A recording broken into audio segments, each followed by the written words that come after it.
Hi, this is Lar Park Lincoln, Tina from Friday the 13th, Part 7. This is Jennifer Banco from Friday the 13th, Part 7. And you're listening to the Don't Go Out There Horror Movie Review Podcast. And you're listening to the Don't Go Out There podcast.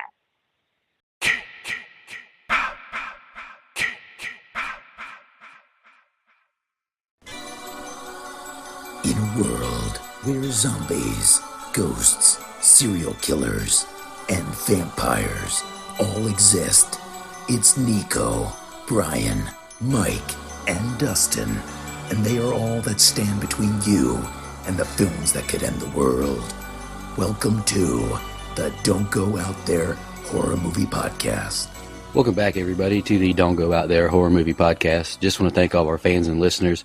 Really appreciate the support. You guys are awesome. Before we get into tonight's film review, just want to give a quick shout out to our website, don'tgoooutthere.com. Everything about our podcast is on the website. All of our episodes and interviews, if you want to check those out. We've done some incredible interviews in the past. Go check them out there in a specific tab by themselves so you don't have to scroll through hundreds of episodes on Apple or Spotify, etc.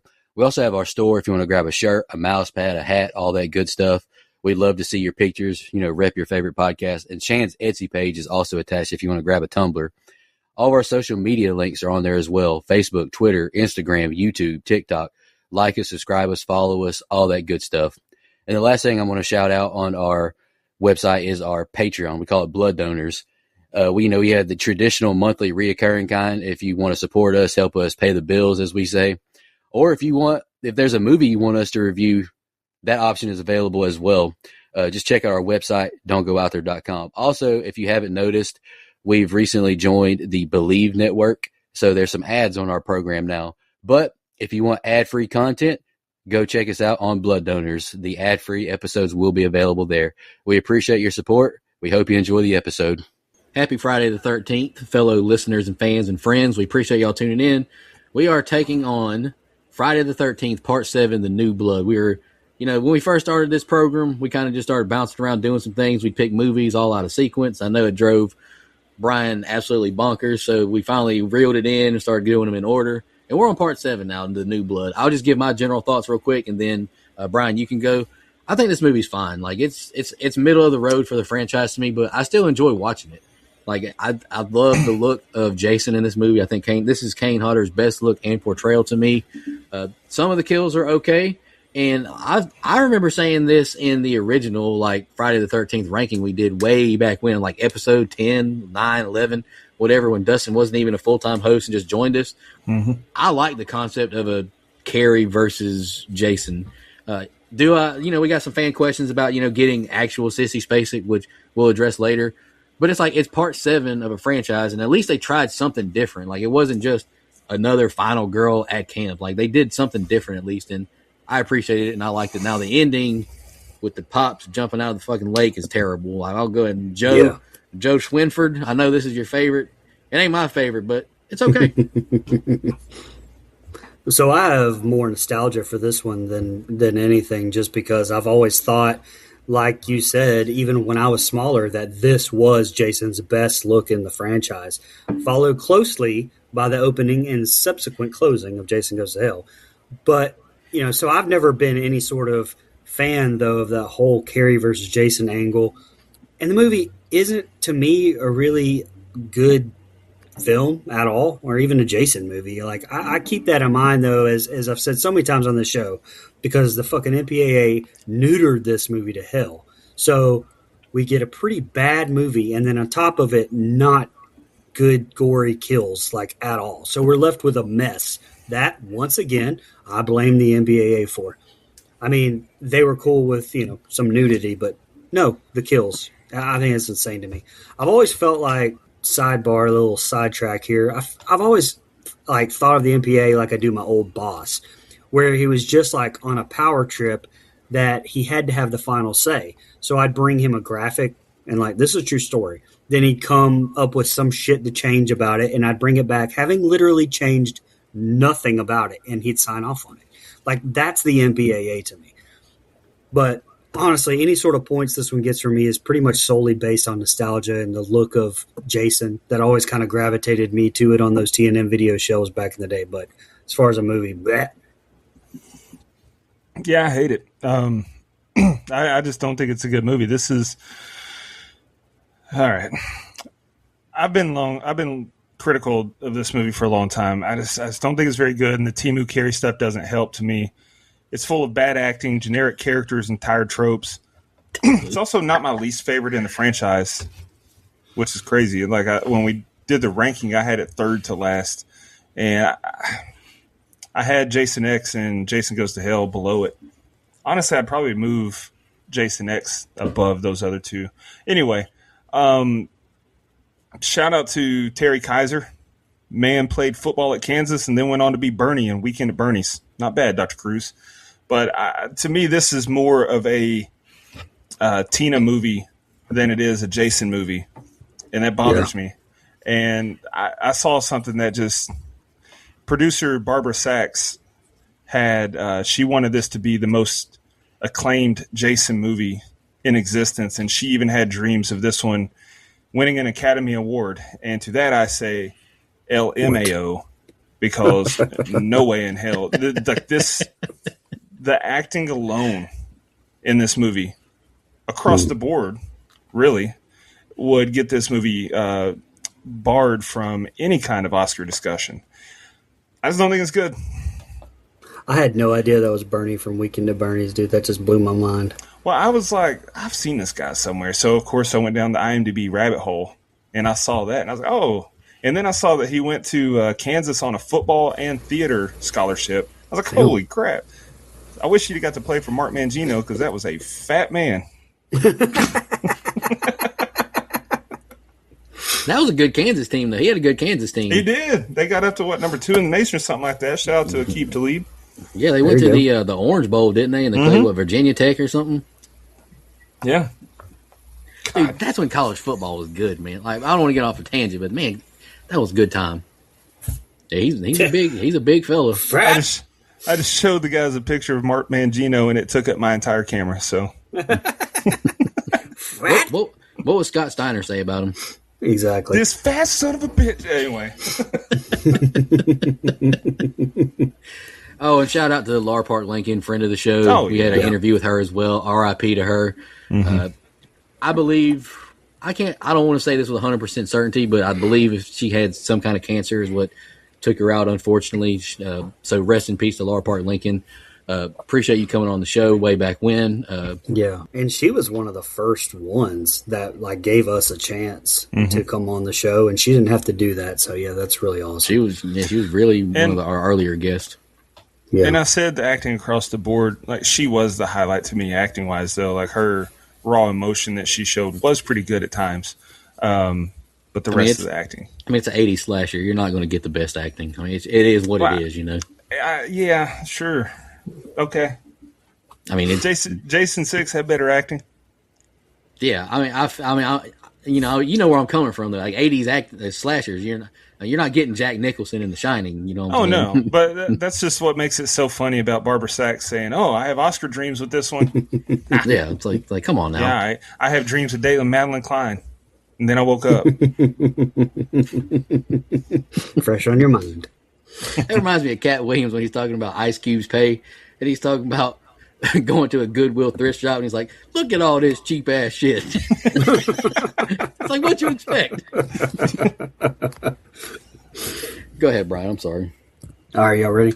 We open up with a quick little run through the franchise to end up shortly after the events of the previous film, where we see 7-year-old Tina Shepard, friend of the show, Jennifer Banco herself, DougWilder.com, witnesses her father abusing her mother and runs onto the lake in a boat. We had dialogue like, "Stop drinking. Don't tell me what to do. Wow." Dustin's dream dialogue, to be honest.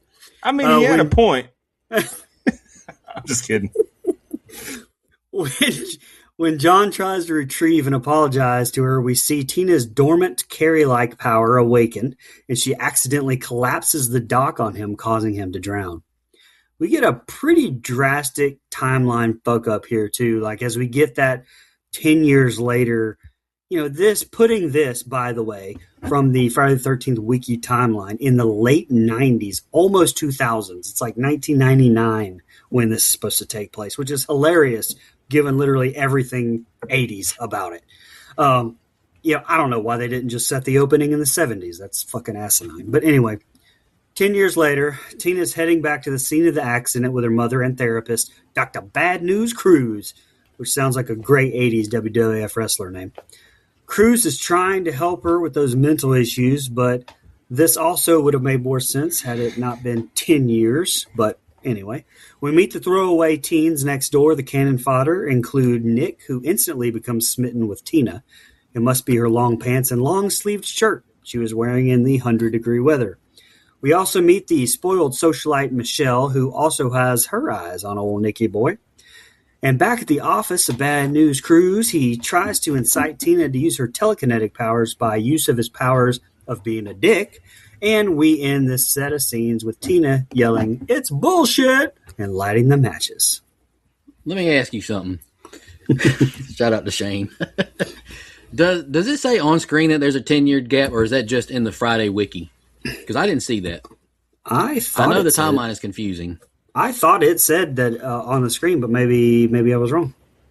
I just saw it on the wiki, and I really thought I remembered seeing 10 years later. It may have, but I don't think I caught it if it did, because there's later in the last set of scenes I bring up, and I had to guess how much later it was. So because I nag about timeline in this movie a lot, but I know like 2, 3, and 4 are supposed to be the same weekend, so like it's hard to keep up with all this stuff. And they do talk about it being 10 years since her dad died, but I really did think that it said it. Maybe I'm not. Maybe I'm wrong.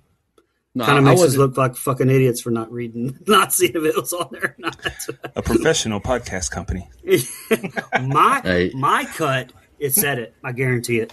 Hey, I'm a forklift driver. I'm a redneck and hillbilly. I don't give a fuck what they say. But I do bitch about timeline a lot, so if it's on there, I just missed it. But off rip, I like the opening recap with narration from Walt Gorney. I think he has a haunting voice as we see kills from the previous films. And, this is kind of like we mentioned earlier. Like, it's just mind-blowing to me watching this recap and seeing so many previous interviewees. We got C.J. Graham, Tom Matthews, Lauren Marie Taylor, Darcy DeMoss, Jennifer Banco, Kane Hunter. Like, it's pretty incredible how many people we've interviewed. The lights bursting through the mask was okay. I thought it was a little bit hokey for my taste. And it was just not as cool as a James Bond 007 opening like Jason Lives, the best Friday the 13th movie. Just throwing that out there. As I see Jason floating in the lake, I can't help but blame Tommy Jarvis again. This is all his fault. Leave Jason in the coffin to be maggot food, and we don't have these problems. Rough acting here from Mr. Shepard. I don't have the highest expectations, but sheesh, I thought his line delivery was pretty bad. No clue how Mr. Shepard died here either. I don't see any blunt force trauma. No one tried to find his body. He drowned down there. Like, y'all didn't even try and find this man. Another question, when is this movie supposed to take place? Yeah, I asked it already. Jason Lives was 1986. This film released in 88. Tina didn't age 10 to 15 years in 2 movies. If I'm wrong here, I'm wrong, so call me out. I don't give a fuck. Melissa is hot. I'm going to say it first. She could call me sometime. Dr. Cruz sucks. I know we all say this throughout the review, but he's terrible. Shout out to Kansas Jayhawks, though. I think it's cool he plays football. I know the fans are probably split on this, but I think a Jason versus Carrie, style film is an awesome concept. And I think it's decently executed, and I think I'm all in this by myself. I think I'm Jon Snow in it. I haven't watched Game of Thrones, so I don't even know if I get that reference. I will say the matches jumping around look pretty bad, but it's 1988. I gave it a little bit of a pass, but I thought them igniting was well done, and I like Tina calling Doc out on his bull jive. Go ahead, Dustin. I don't have a ton. It's a nice recap in the open, but I mean, at this point, if you haven't watched Friday the 13th 1 through 6, what are you doing watching 7? So it's mega filler, especially since this one goes a completely new direction. Like, none of that other stuff matters. When they find later in the movie, when they find the stuff about Jason and they deduce that that's who it is, that could have been how you brought us up to speed, especially since this isn't even really a Jason movie. Between that and the opening credits, we're 5 minutes into the movie before we actually start going. That irked me. The look on Child Tina's face, like you said, shout out to Miss Banco, friend of the show. But the look on her face when she wishes death on her father was outrageous. I laughed out loud. Some very typical 80s horror acting between grown-up Tina and her mom in the car that continues throughout. You're right, Nico. It is very typical for 80s slasher acting. And by typical, I mean bad. It's just not good. Incredible. This is my favorite thing in the movie, I think. Incredible stop-motion effects when she moves the matches. Hell yeah. Shout out to The Evil Dead. But it's not the best open. That's all I got. Yeah, according to the Friday the 13th wiki, I just pulled up live because we are a professional podcasting service. Friday, June 13th, 1997 is when this is supposed to take place. But does it say that on the TV, like on the screen though? Because I've watched this movie several times. I don't ever remember seeing like a 10 years later thing. Well, I mean, but the opening takes place like right after part 6. So the opening when Jennifer Banco and all them is supposedly like right after part 6. And then she's got to, I mean, Tina's got to get older. So that's 10 years after that, even if it doesn't say it on the screen. And she's 17 now at this point, which supposedly puts it at 1997, which even funnier makes Friday the 13th part 8 take place in 1998. Makes sense to me. It makes sense to you. Fashion trends looked consistent to me. Right, exactly. But I mean, how hard would it have been to just to put a little black screen 10 years later? Like, you know what I'm saying? Like, Yeah. Oh, yeah, for sure. Well, that's not how they she do it. wanted this movie to be an Oscar-nominated Academy. movies. Yeah. That's not how business is done. God damn it.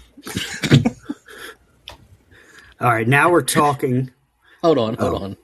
The people making the movie said, I won't do that. with the 10 years later. As he You rubs didn't his have eye, to. We didn't have to. I didn't as he need to rubs pause his for eye, that he shit. says, "No, I tell you what, I won't do that." Motherfucker. Sorry. Not okay. Now we're talking as we open the set of scenes with some van sexual relations and head back to the cabin where Tina cries over a picture of her dad that looks like Crispin Glover, to be honest with you. She runs outside and it's just immediately dark now, and she tries to resurrect her father and accidentally resurrects a badass looking Jason fucking Voorhees. Bum, bum, bum. You can see his spine and everything.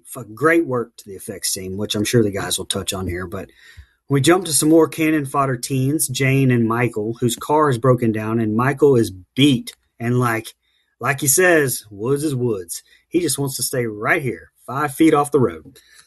Well, we see Jason get his first kill of the film, which is just a neutered tent spike through the back of the head of Jane. Oh, Jane, how we barely knew thee. They actually filmed a great kill and had to cut it. Michael finds her, and Jason gives him the old tent spike ninja star throw and takes him out as well. Back at the hopefully to become stabbing cabin, Tina heads next door to meet all of the teens and starts seeing hallucinations of Jason, who has she ever even really seen? I don't know. But we see her hallucinate killing her new friends, and that's the end of this set of scenes. Why is bro complaining while in the van getting cheeks? I'd rather sleep in the van with cheeks over in the house without cheeks. Like, what is going on here? And if anybody gets upset I'm talking like this during this 80s slasher movie, go to hell. Tina kills her dad and now crying over missing him. How long has it been since his death? Why are you now trying to use your powers to find him and save him? Like, what are you doing? Another question. Why hasn't law enforcement tried to do anything with Jason's corpse? They just let this monster stay floating? Like, pure ineptitude. Like, what is this, Haddonfield? I kind of complained about this too. Another broken down car. Part 4 had a broken down car. Part 5 did as well. Like, I feel like you could have thought of something else for them to be stuck in the woods. That man Nick is smitten, I tell you what. Man, unprovoked, washed one single T-shirt. Shout out to all the good men out there, but man, this guy is in love with Tina. We've all said this previously, but this Jason look is one of the best. Shout out to the costume and makeup department. Like, there's a bunch of people listed in the special effects makeup, so shout out to all of them. John Carl Buechler, I know Kane Hodder shouted out specifically, and Lynn Buechler, so shout out to them. Hate when it's cold outside and you got to pee. It's not easy to get 3 inches of wiener through 6 inches of clothing. That's tough out there. Oh, my God. I don't know what we're laughing about. Don't have to body shame me on TV, on the air, on 3 the inches. live on the Now you're bragging. Yeah. Hey, I will say though, you know it's cold outside when you go outside and it's cold. This guy. Shout out 47. Michael Irvin, hell yeah. Jason continues to be playful with his kills. Hanging her to the tree was a cool visual that makes up for the lackluster kill to me. Nice POV shot of Jason walking up to the house. The rock beat with drums, though, wasn't my favorite. You know, I'd love a Friday the 13th film where Jason doesn't bull jive and just walks into a packed house and starts slaughtering people. Like, that would be really cool. And what the fuck is this guy doing chugging the beer? Like, what was that attempt? That was terrible. That was worse than my first beer chug attempt, by God. You know, I can't even blame Tina for leaving after seeing that pathetic excuse for a beer chug. Go ahead, Dustin.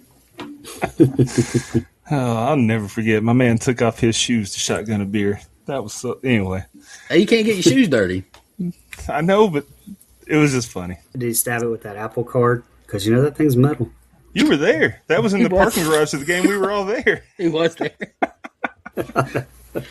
But anyway, I'm not sure how or why Tina, wishing she could bring her dad back, reanimated Jason.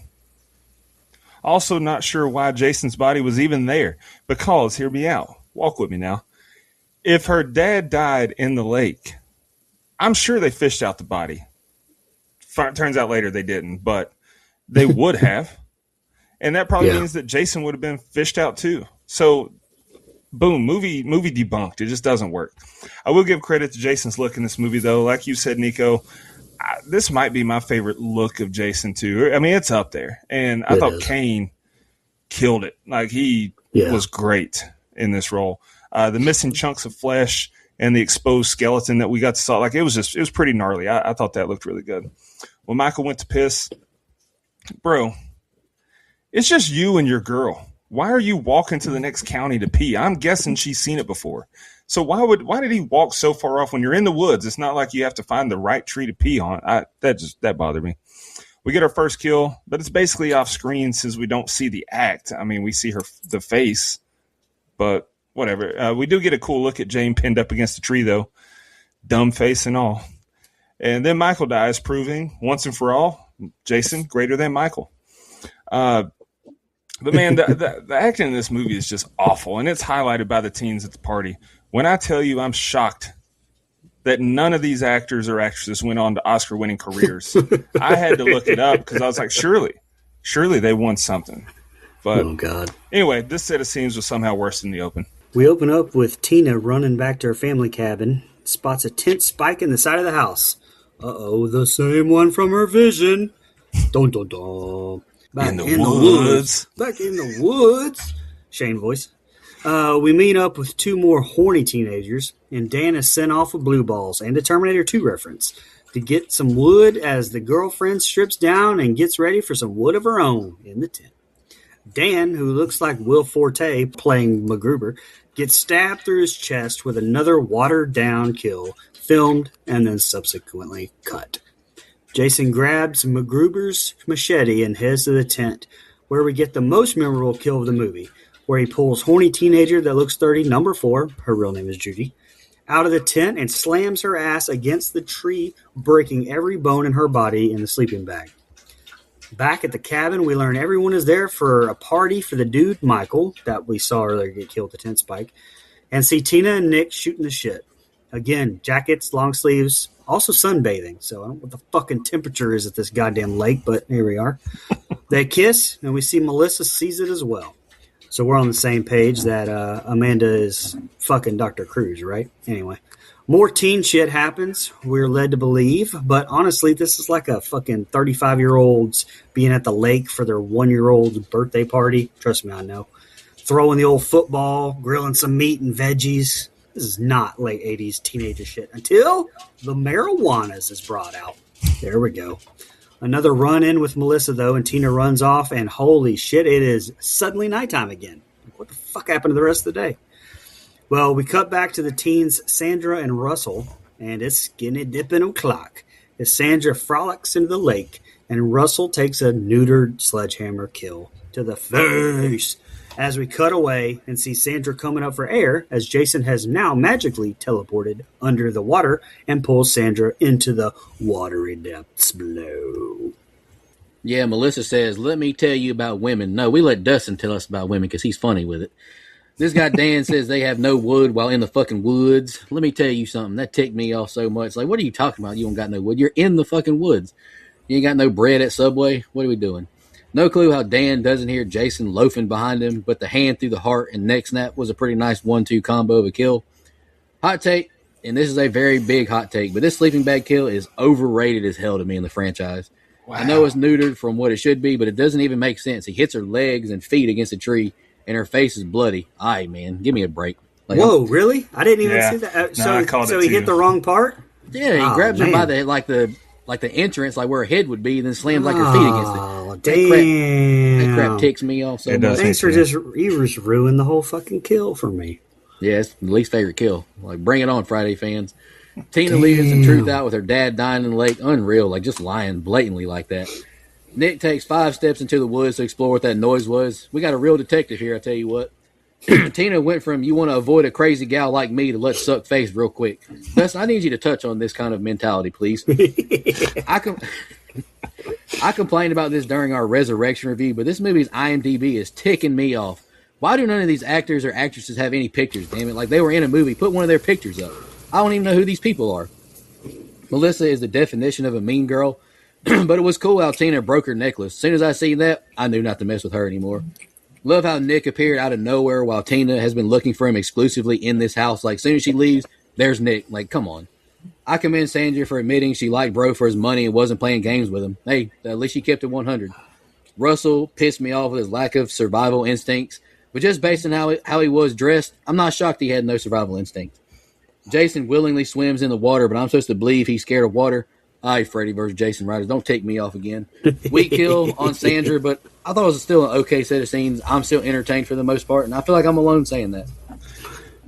You know what pisses me off about IMDb is on movies in the 70s and 80s where you got to like look at a picture of them being like 80 years old and you're like, which one is this? Who the fuck is it? I'm looking at this to try to find out the character's name, but I can't tell which one it is because it was 40 years ago. So I think that too, but don't the actors or their agency or whoever, don't they control the picture that's their name? So yeah, they do. Yeah. I just wish it would be like for that movie. Yeah, like when you're looking at the movie, it shows them in the movie. Then you click their page, it shows you a modern picture or whatever. That's a perfect solution. But to your point, Nico, I agree.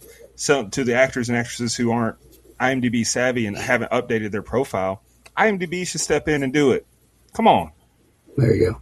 Anyway, Tina running might have been the goofiest optic in the movie.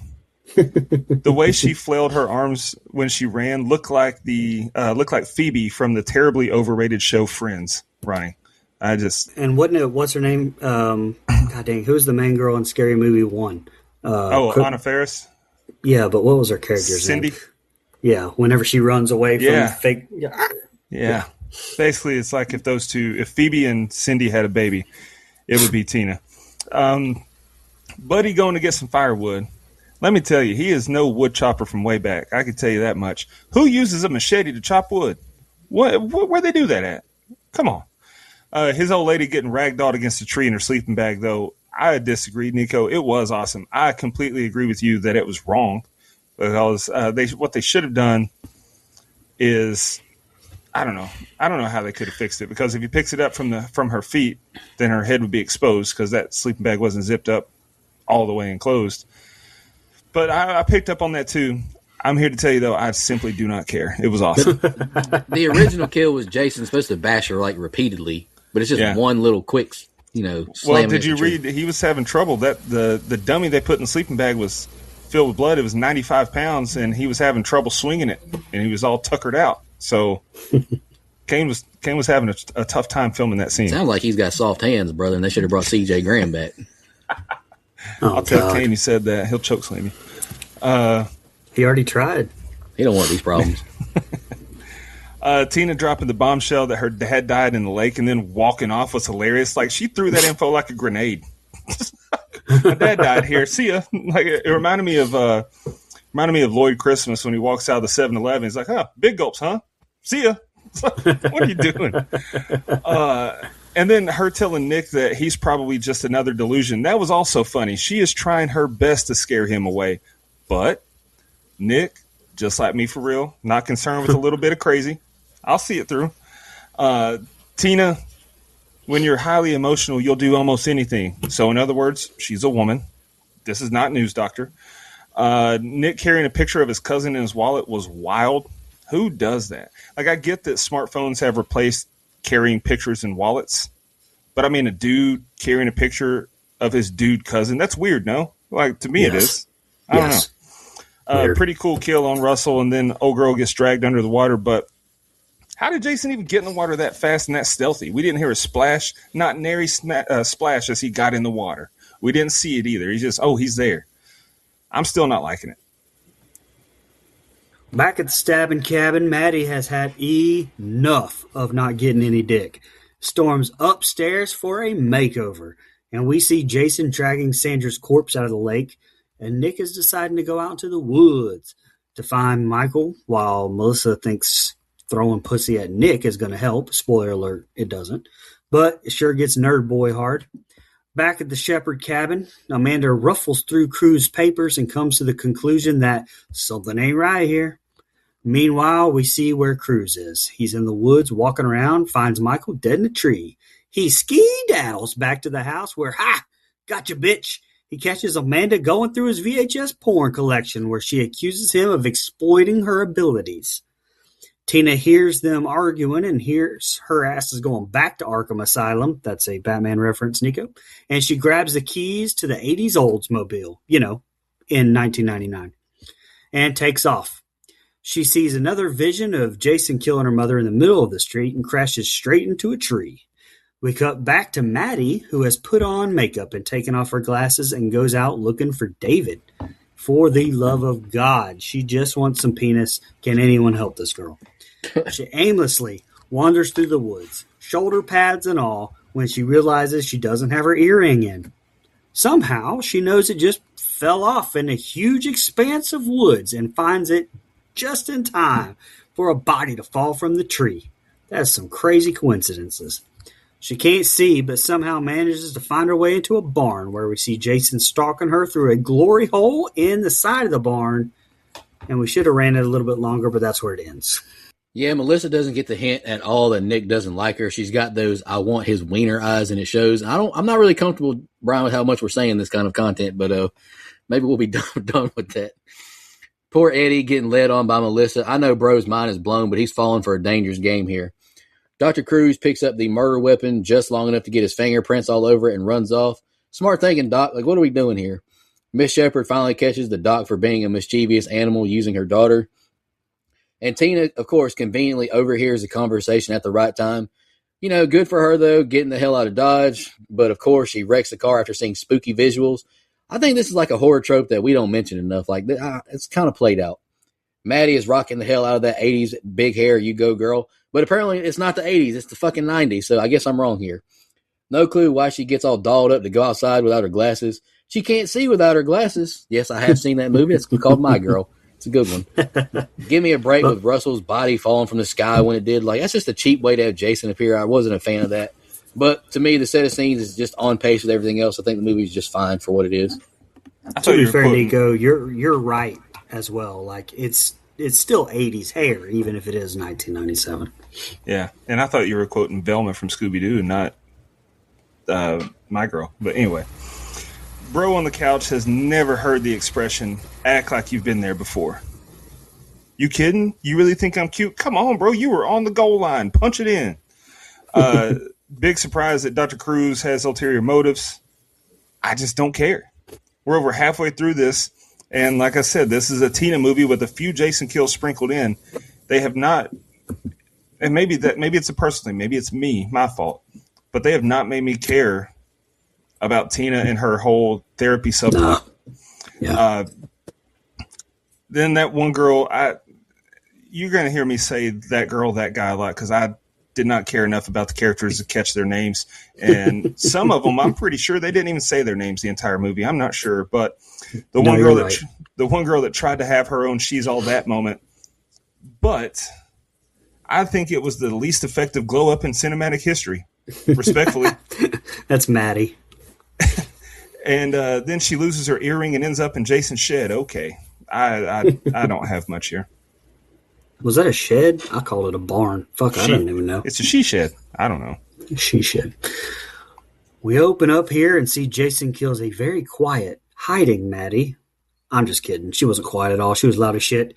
And we get another cutaway, neutered kill. But visually, see that he did hook her in the stomach with the "I know what you did last summer" fisherman hook. And according to Dead Me James, you see later that she has her throat slashed, which makes absolutely no sense. But we cut back to the woods where Nick and Tina run into each other. For real. Are these woods like fucking 100 square feet? We cut back to the teen cabin, and David and Robin are getting their sex on while we see Melissa about to let Nerdboy hit it as well. Then we cut back to the van where Kate and Ben are, you guessed it, getting that fuck on too. The van starts a rocking though, breaking up the sex session, and Ben's gives up that pussy to go look for Michael, who he believes is shaking the van. Oh, crazy. Well, Jason pops out, crushes his head in another neutered kill. According to the old interwebs, it was supposed to be pretty gruesome with a cheese-like substance oozing from the breaks in his skull. Sounds awesome. Kate is then subsequently killed with a party horn. What is this, Jason 6? As we hear another clown noise through the eye, but alas, another cutaway kill we do not see. Back at the cabin now, post-orgasm, David is hungry after going to Pound Town on Robin and goes downstairs for a sandwich. Isn't that Robin's job, Dustin? Comment on that, you please. beat me to it. Comment on that, please. Well, like Robin, he gets his stomach filled as well, but it's not with the old baby batter. It's with Jason's machete.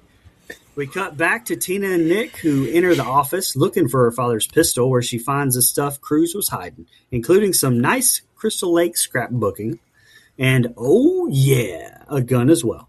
She shakes the room, and Nick sees that she has X-Men powers, and the next set of scenes is, in fact, the ending. I'm not gonna lie, this scene by scene's been a lot hornier than I expected. Good night. Detrimentally horny. It's been a rough week, guys. Sorry. Never mind. Let's just keep moving on. Maddie losing recipes over. You really think the mass killer is gone that fast? What are we doing, Maddie? Good idea, pressing right against the wall too, and not breathing, and you're breathing and whimpering loud as hell. Like, come on, like, give me a break. I didn't see the dead meat kill count. I just thought it was just a scythe kill to the gut off screen. I did not like that one at all. According to Dead Meat, so like you saw it right. She gets stabbed in the stomach, but then later when they find her body, they fucked up and they left her body with like a throat slash instead. So they just fucked up on that completely. That was the problem. Okay. That's, checks out. Oscar winning movie, I tell you what. Miss Shepard crashing out trying to find Tina was fantastic. Tina! Ever since Shane, I'm a big fan of crash outs. I love it. This is a horny group, I tell you what, as well. I guess when you have no phone, social media, or internet, intercourse is the next best pastime. I laughed at I bet it's Michael. I wonder if that's a play on Michael Myers. Like, they brought that name up a lot.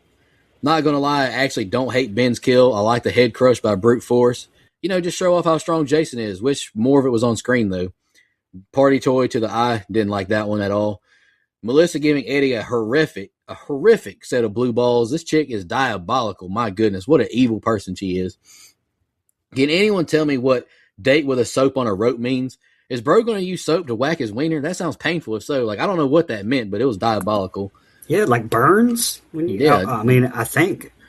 There ain't no thinking. It burns. It hurts like hell. That's just from, showering. I've never. Let's move on. Robin is horny. Robin is horny, I tell you what. She doesn't care at all about the power going out. She wants more wiener. Like, this has been a low-key hornier episode than I thought it would be. Is it bad I left at Michael's corpse and how it was positioned in the tree? Like, I was crying laughing at that. Guy has sex, goes to the kitchen, then gets killed by the fridge with a giant kitchen knife. Where have I seen this before? Oh, yeah, 1978 Halloween. How was Jason's body never recovered? A whole crowd of kids saw where Tommy Jarvis trapped Jason. Hell, Tommy and Megan survived too. Why was his body never found? Stupid-ass newspaper headline. I hated that. Ready for the ending. Go ahead, Dustin. Yeah, Ugly Duckling's kill was off screen. That's lame. I saw that too, Brian. I think I read there was like the blood apparatus that was supposed to make her squirt blood everywhere was showing. So anyway, something like that. Ben and his girl get killed, and man, they just really felt inconsequential. Like, we barely knew them. It was just to give us more kills.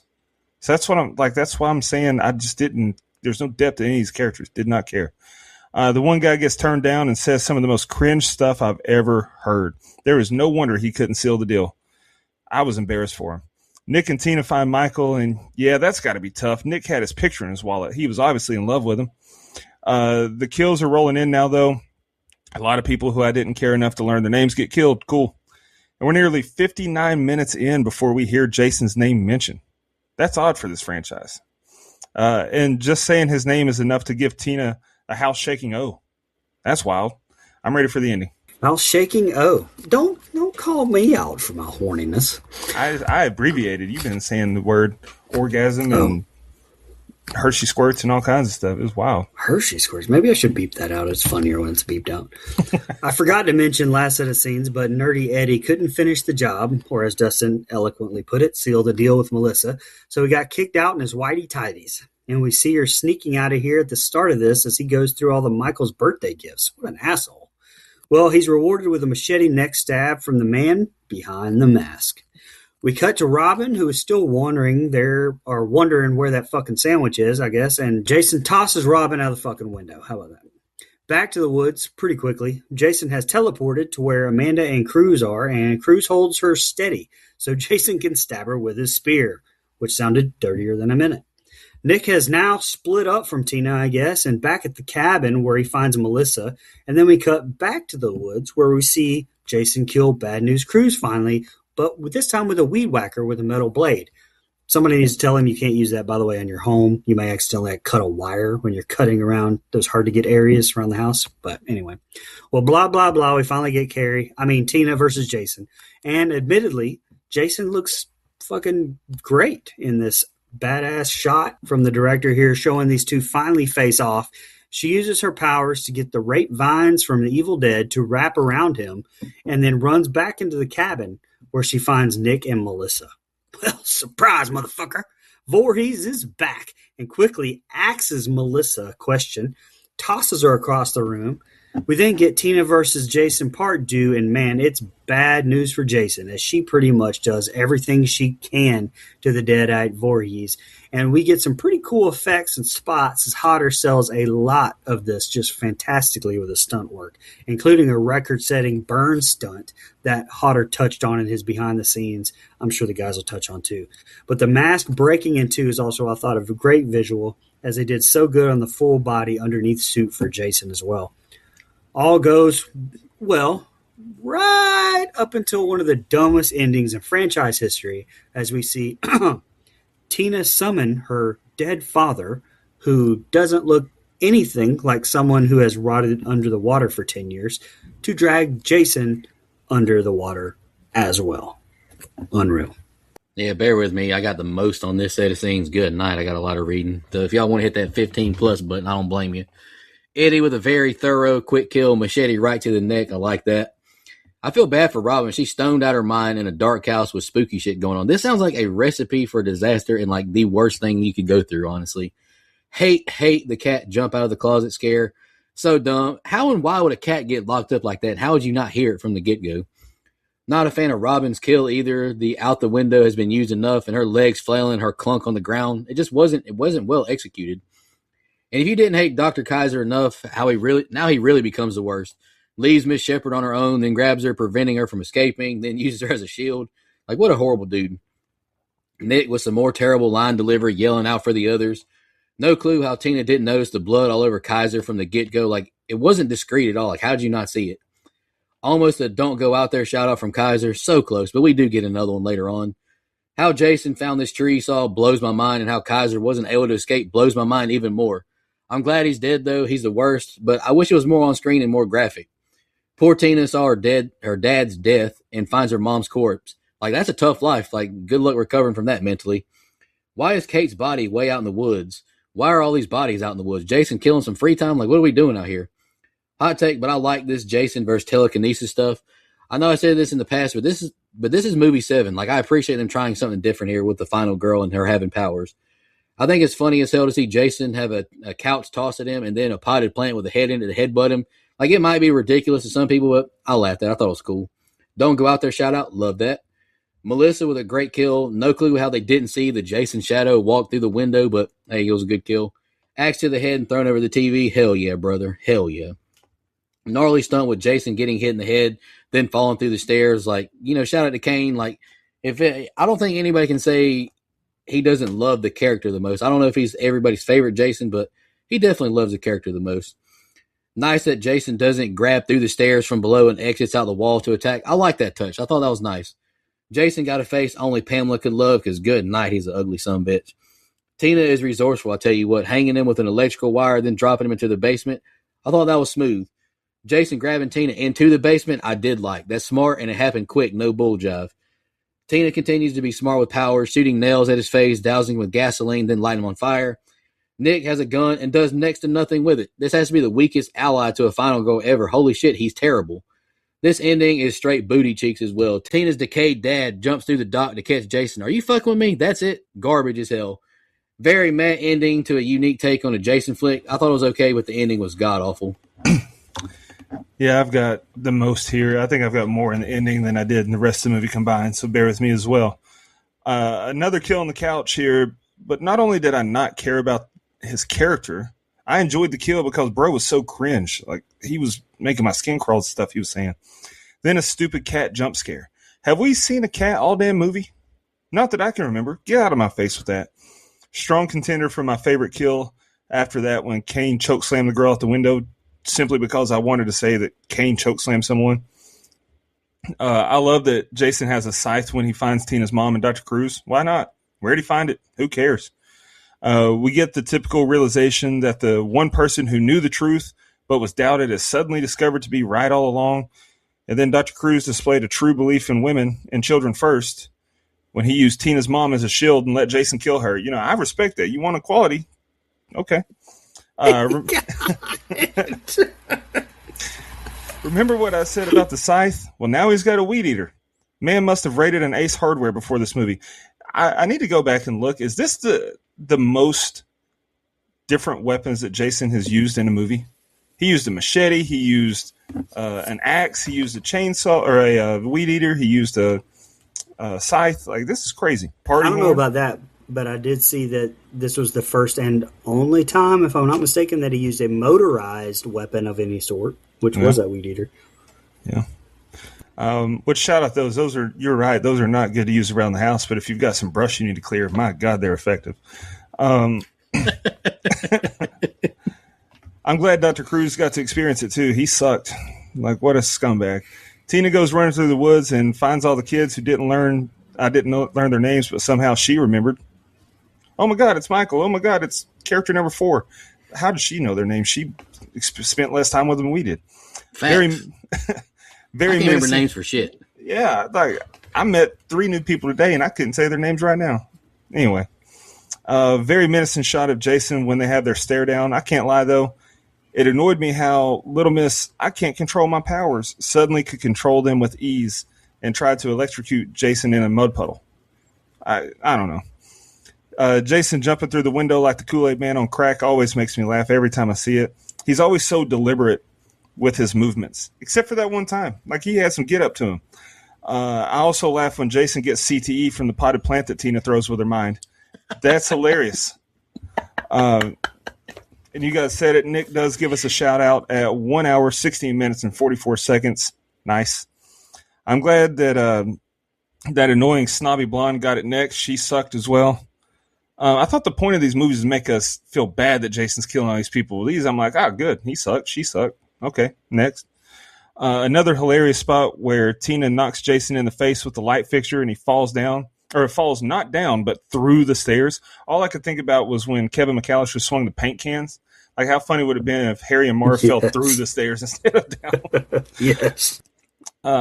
Pretty cool when she makes his mask fall off. Like, she squeezed it, tighten the straps, and it fell off. And we get a look at his wicked makeup. I thought it looked pretty sweet. He is ugly as all get out, ugly as sin. But I thought the effects and makeup looked pretty good.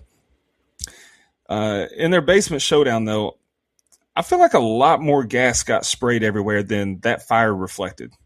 Like, that was a pretty controlled burn, considering how much gas was flying everywhere.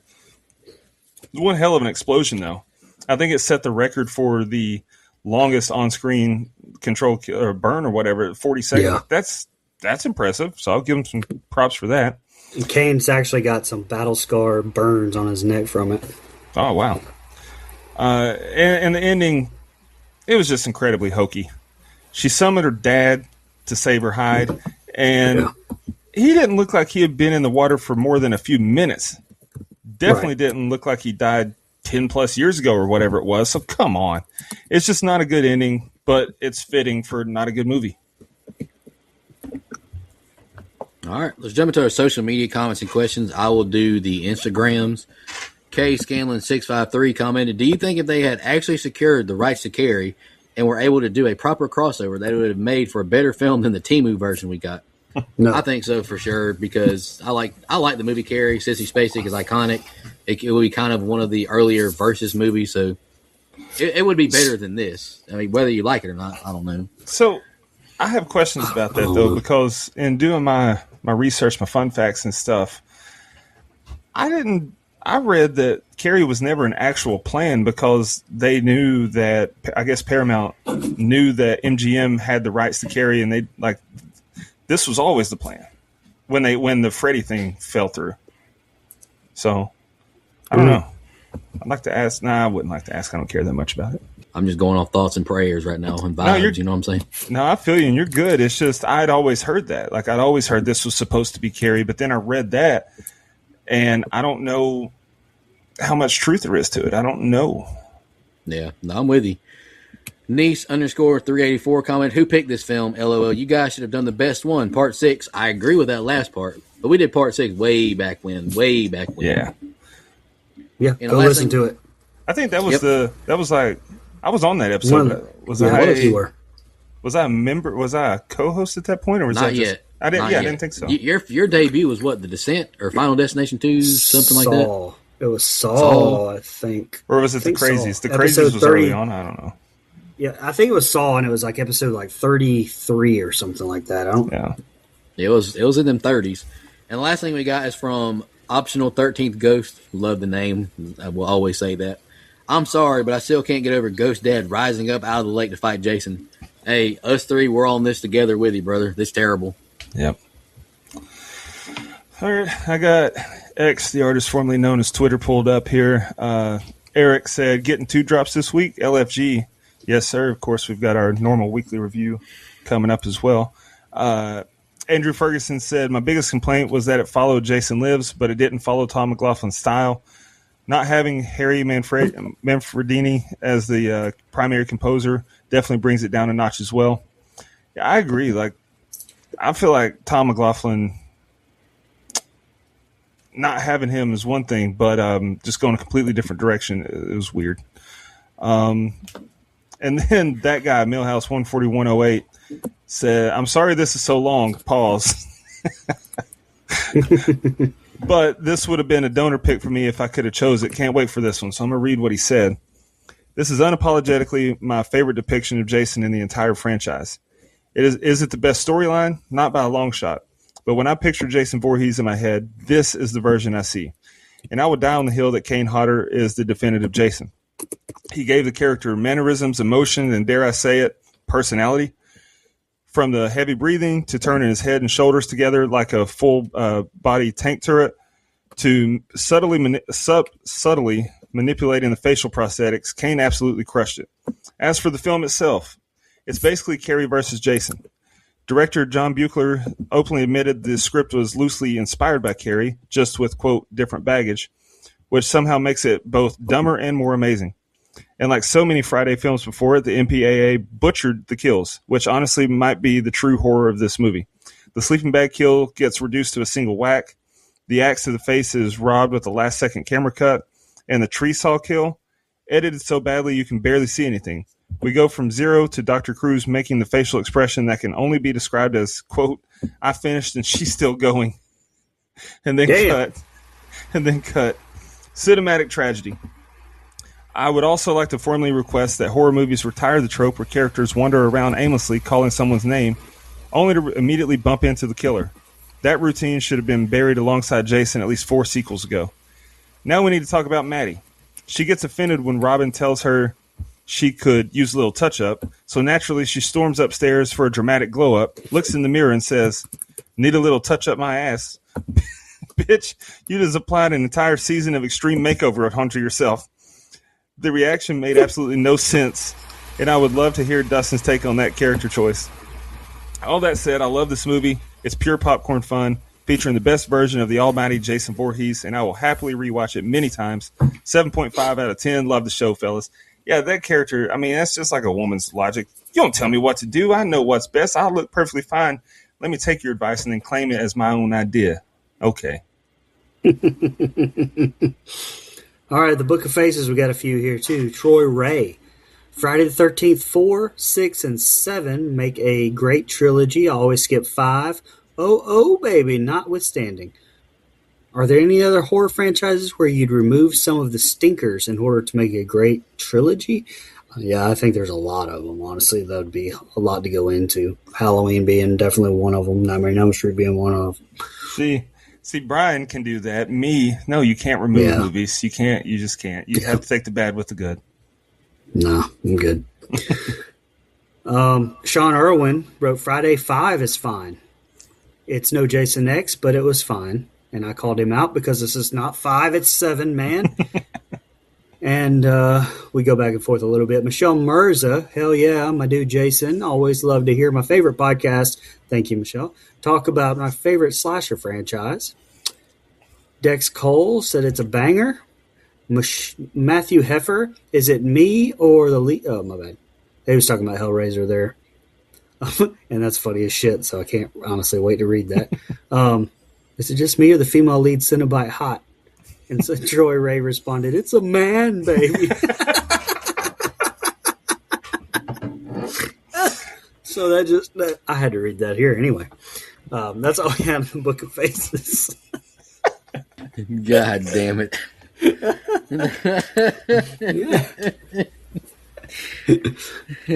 Oh, shit. Y'all got any fun facts? Yeah, I've got a few, so let me I got a few. Lord. You go ahead.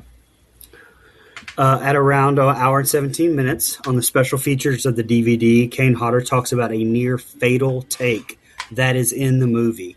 When Jason falls through those stairs, like you were talking about, Dustin, only a certain amount of the steps were meant to give way, and Hodder's head narrowly missed one of the actual steps as he went through.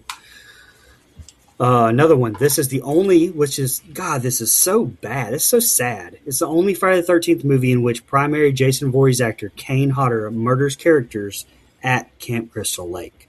And that's sad because he plays the fucking character 4 times. It's crazy. Director John Carl Buechler stated that he clashed with associate producer Barbara Sachs continuously over many ideas that he had for the film, including showing Jason unmasked for quite a bit of the movie. She vetoed this idea, but he ended up going behind her back and doing it anyway. He also stated that the final sequence of Tina's father coming out of the water was to be way more elaborate and feature full prosthetics and a life-size dummy, but the sequence was completely overruled, and he ended up filming what he did anyway, and he considers obviously an inferior version of the idea. Well, that makes sense. He kind of went behind the woman producer's back and did what he wanted to. Attaboy. You know, she sounded awful from what I read and all the fun facts. Like, the Oscar stuff is one thing, but then she apparently was like pitching ideas that she wanted a heavily Jaws-inspired storyline.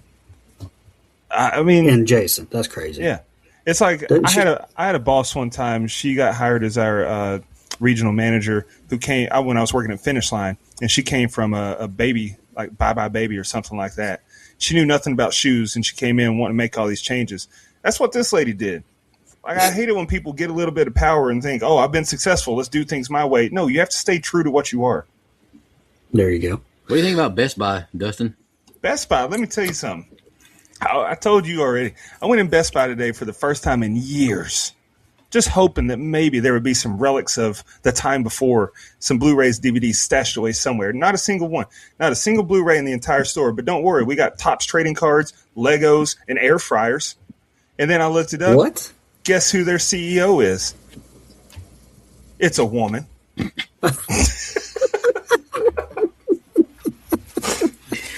Oh, damn. We've gotten canceled so many times this episode. Oh, no doubt. It might be time to hang the old headphones up for a while. All right, and director Carl Buechler has publicly fumed many times over the years, and we brought this up about the number of edits required by the MPAA to avoid the X rating. The film had to be submitted 9 times to the Motion Picture Association of America before being granted the R rating, and it stands as arguably the most heavily censored entry in the entire series. There were numerous film scenes that were edited out of the final cut in order for the movie to avoid the X rating, including Maddie's face getting stabbed in the woodshed, Dr. Cruz' body being cut into 2 pieces with the weed eater, a longer death in sleeping bag scene, Russell's axe in the face by the lake, Jason holding David's head, an ending scene of Jason jumping out of the water and grabbing a random fisherman. Why the fuck did that get cut? That for the MPAA. That had nothing. That wasn't even. I think the body count in this movie was 16. They're like, nah, 17. There's too many. Nope, too much. Go ahead. All right, I got a few here. Walt Gorney, who played Crazy Ralph in the original and part 2, he returned as the voice of the narrator during the opening of this film. It is possible that the narrator could be Crazy Ralph telling the story from beyond the grave. I don't know about that. But, his last appearance in the franchise, RIP. 1988, man. Iconic year for horror. This movie, Nightmare on Elm Street 4, and Halloween 4. This is the first time that all of those franchises released a movie in the same year, but you also had the original Child's Play movie and Hellraiser 2, all released in 1988. I also made my debut. So just a pretty solid year all around. This next one, this is the kind of trivia, man, that I love. This is the only movie in the franchise with Pepsi product placement. Every other movie has Coca-Cola. I like that. That's cool. And then last one, friend of the show, Jennifer Banco, who, of course, played young Tina. She was also in Catch of the Day with Jason Mewes. If that name sounds familiar, it's because that's Jay from Jay and Silent Bob, who, of course, had a cameo in the very underrated Scream 3, which starred David Arquette. Nice. Underrated. Underrated. That movie is garbage. It's not garbage. It's just not as good as the other ones. The other ones are elite. Here we fucking go. I'm just kidding. I'm just being contrarian. All right, guys, jump to our favorite kill, least favorite kill, and the rating. Dustin, you want to kick us off? Jot these scores down? Sure do. Favorite kill. Sorry, Nico. It's a sleeping bag kill. Sleeping bag against the Kree, because hell yeah. I don't care that they got it wrong.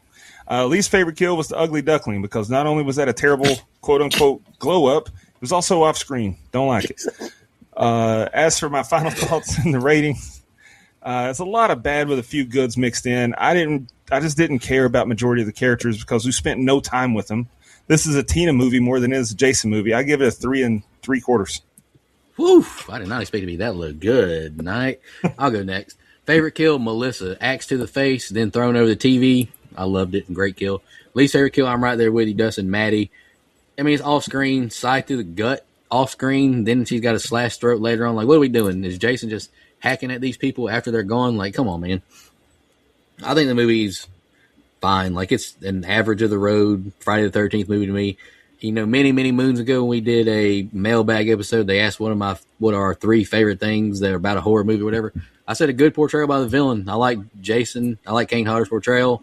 I like Laura Park Lincoln, have some razzle dazzle. I gave the movie a 6. It's fine. It's I can watch it. Razzle dazzle. Nice. Best kill, I honestly wrote none of them were good, but I went the sleeping bag kill as well. Now it's knocked down because of this epiphany, this learning that I just got done told that I never noticed. But least favorite kill, all of them. I think they're off screen and I hate them. Again, a lot of nostalgia for this, but had this actually been Carrie and not Timu Carrie, I still think we get the exact same movie and nothing of real substance added to it. I think, again, greatest look of the franchise for Hodder's first movie. Nostalgia, and more so could have been. It's more so like what could have been. I think that gets this a little bit higher for me. I got a 5.75. Okay. That gives us a composite score of a 5.167. IMDb is at a 5.2. Hey, we're right there with them. Letterboxd 2.5 out of 5. Rotten Tomatoes 31%, which is actually surprisingly high to me. Yeah. Honestly, Brian, do you like the movie Carrie? Yeah, that's fun.